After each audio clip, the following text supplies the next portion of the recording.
The latest Tory human rights demand is a bid to put blue water between them and Labour, offer a way for the public to distinguish between the parties, who both have suspiciously similar policies. Having flown a kite for repealing the Human Rights Act in order to make it easier to deport illegal immigrants, it seems Kemi Badenoch has run into resistance, so now she wants it disapplied from cases involving them. But she hasn't thought this through, I think. She is trying to use a sledgehammer to crack a very few small nuts. A blanket removal of human rights from illegal immigrants creates risks of conflict with international courts for two main reasons. Human rights are universal. They apply to everyone, including criminals, to prevent states from arbitrarily stripping away protections, as Badenoch is trying to do. And a blanket waiver could lead to unjust outcomes like separating families for minor crimes or deporting people to unsafe countries. One of the biggest issues is that of people using Article 8 of the European Convention on Human Rights, which is enshrined in UK law in the Human Rights Act 1998, to avoid deportation because they have the right to family life, having met a partner and had children. It might be argued that by ignoring some UK laws in order to commit crimes, these people have waived their right to be protected by other UK laws. But under current international and UK human rights law, rights like Article 8 are not explicitly forfeited by unlawful behaviour. But this right is qualified, not absolute. Badenoch and her shadow Home Secretary, Chris Philp, have made much of claims that judges in UK courts have expanded definitions of the human rights exemption, and others, in ways that defy common sense. Philp said, where you have courts just constantly expanding the definition in a way that was never contemplated at the beginning, it gets out of hand. I have video of Chris Philp, so let's watch it.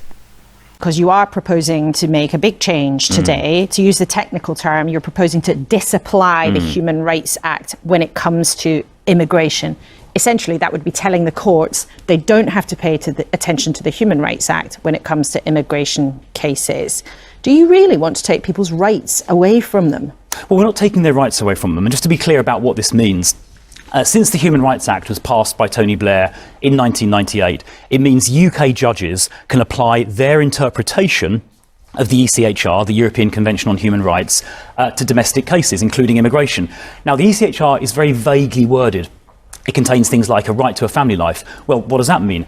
It means whatever a judge says it does. And what's happened in recent years is judges have expanded the definition of what that means in ways that defy common sense and in ways that stop us removing dangerous foreign criminals and others with no right to be here. So let me just give an example. There was a case of a Zimbabwean paedophile who had abused children here in the UK, and we couldn't send him back to Zimbabwe because he would, quote, face hostility there, which allegedly breaches his human rights. Well, what about the human rights of children here in the UK to be protected? There was another case of an Iraqi drug dealer who wasn't sent back to Iraq, as he should have been, because apparently he'd become, quotes, too westernised. These judgments are absurd. They're allowing dangerous criminals to stay in the UK, putting British citizens at risk, and it simply has to end, and that's why we've made this announcement. But what you're really criticising, and you've shown it just there, is you're really criticising how judges are using the law. There are plenty of cases that might sound ridiculous to many people listening to you this morning. But isn't the point about human rights law is that it applies to everybody, to anybody who lives in this country can seek protection under human rights law.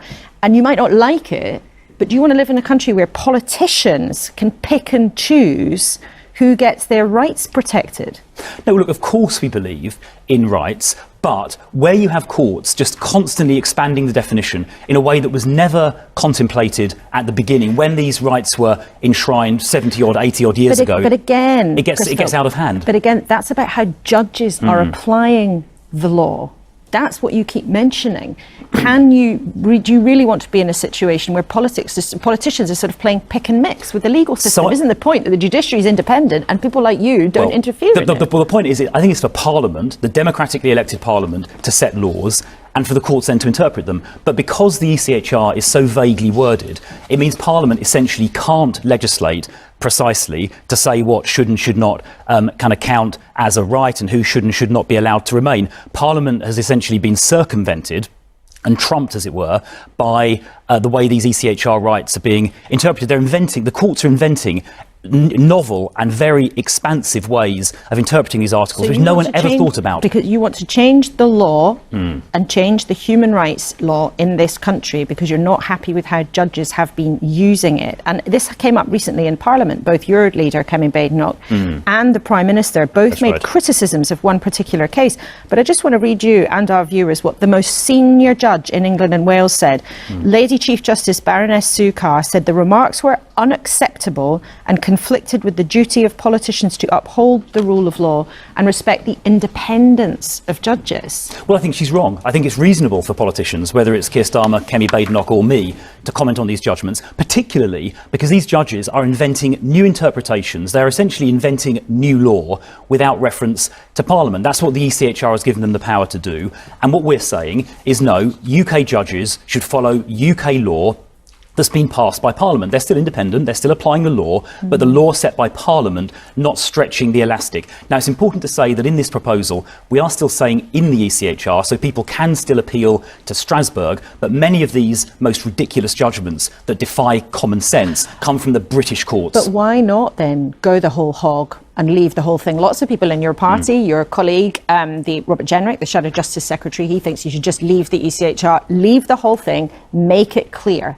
Yeah. Doesn't that make more sense? Well, there are 2 points. Firstly, this proposal we're making will make a very big difference. It'll stop UK judges doing this, and we're going to put it to a vote in Parliament as an amendment to a bill. So we'll see whether Labour want to protect our borders. We'll see how Labour vote. Now, on your question, the wider question of ECHR membership as a whole. Now, that is a big question. It needs proper consideration. And in the coming months, we are going to be thinking about that properly. We're not going to rush into it and kind of shoot from the hip in an ill-considered way. But that's still on the table. We are going to be, yes, it is. And we are going to be considering that in a very carefully considered manner in the coming months.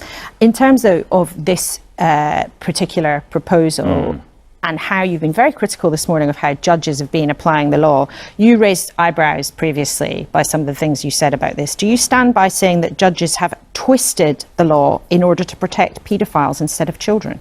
Well, I've given you, yes I do, and I've given you an example of a case there that a paedophile from, I think it was Zimbabwe, who is allowed to stay in the UK in contravention of our own law. So Section 32 of the Borders Act 2007 says that foreign national offenders should be removed. But do you he was allowed to, let me finish, Laura. He was allowed to stay because a judge found he would be faced with some hostility back in Zimbabwe in a way that breached his ECR right. Now, I don't agree with that judgment because I think it's more important to protect children in this country. That is my job as an elected parliamentarian.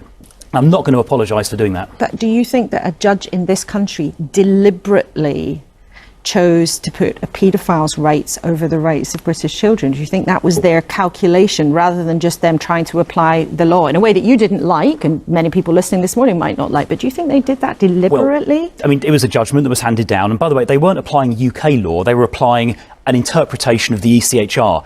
That is a very different thing. Now, I'm not sure what judges' motivations are.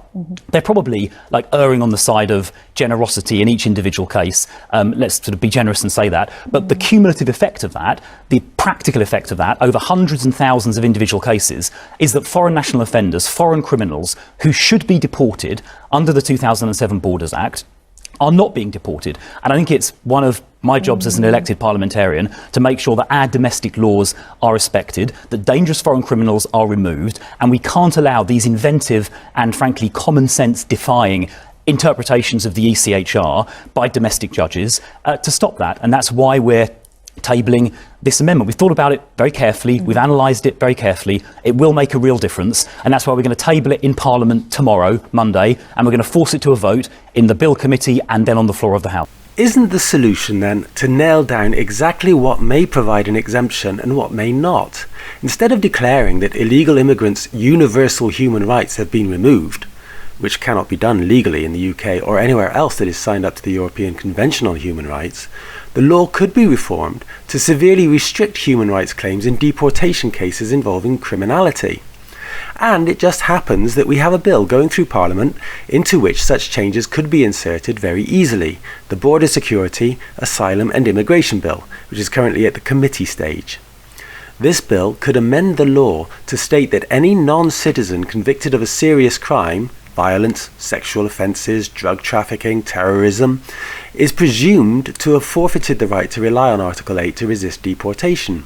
Relationships formed after the individual knew they were liable for deportation could be excluded from consideration in family life claims.